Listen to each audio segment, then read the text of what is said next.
નમસ્કાર દર્શક મિત્રો, વેલકમ ટુ જન સમૃદ્ધિ ન્યૂઝ। તો ચાલો હવે નિહાળીએ આજના મુખ્ય સમાચાર।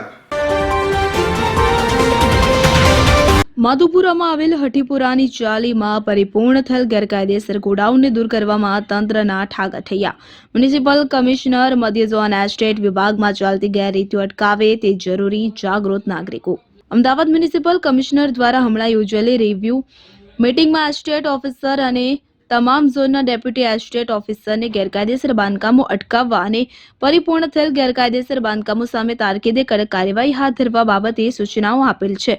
પરંતુ મધ્ય ઝોન એસ્ટેટ વિભાગમાં ફરજ બજાવી રહેલા સબ ઇન્સ્પેક્ટરથી લઈને ડેપ્યુટી મ્યુનિસિપલ કમિશનર કક્ષાના જવાબદાર અધિકારીઓ ગેરકાયદેસર બાંધકામો સામે સર્ક્યુલર મુજબ યોગ્ય કાર્યવાહી હાથ ધરવા બાબતે ગંભીર બેદરકારી દાખવી રહ્યા હોવાની ચર્ચા ટોક ઓફ ધ ટાઉન બનવા પામી છે। સાઈબાગ વોર્ડમાં માધુપુરા ખાતે આવેલ હઠીપુરાની ચાલીમાં અવર જવર કરવાના રસ્તાને કાયમી બંધ કરીને તે જાહેર રસ્તા ઉપર ગેરકાયદેસર ગોડાઉન લગભગ 2 વર્ષથી બની ગયેલ છે, જે ગેરકાયદે બાંધકામ દૂર કરવા માટે એસ્ટેટ વિભાગમાં સ્થાનિકો સતત 2 વર્ષથી રજૂઆતો અને ફરિયાદો કરી રહ્યા છે। તેમ છતાં કાયદાનો અમલ થતો નથી અને હાલમાં ગેરકાયદેસર ગોડાઉનનો વપરાશ ચાલુ થઈ ગયેલ છે।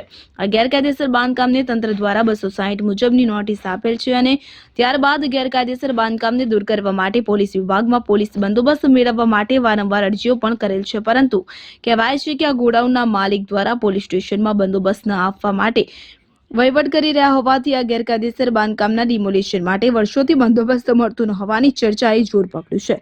કહેવાય છે કે Saibaug વોર્ડના sub inspector, assistant TDO અને ડેપ્યુટી એસ્ટેટ ઓફિસર આ ગેરકાયદેસર ગોડાઉનને આડકતરી રીતે છાવરી રહ્યા હોવાથી મ્યુનિસિપલ કમિશનર દ્વારા ગેરકાયદેસર બાંધકામ વિરુદ્ધ વિજિલન્સ તપાસના આદેશ આપે અને આ જાહેર રોડ ઉપર બની ગયેલ ગેરકાયદેસર ગોડાઉનને કાયમી ધોરણે દૂર કરી જાહેર જનતાને કાયમી ખુલ્લો કરવામાં આવે તેવી સ્થાનિક પ્રજાની ઉગ્ર માંગ ઉઠવા પામી છે।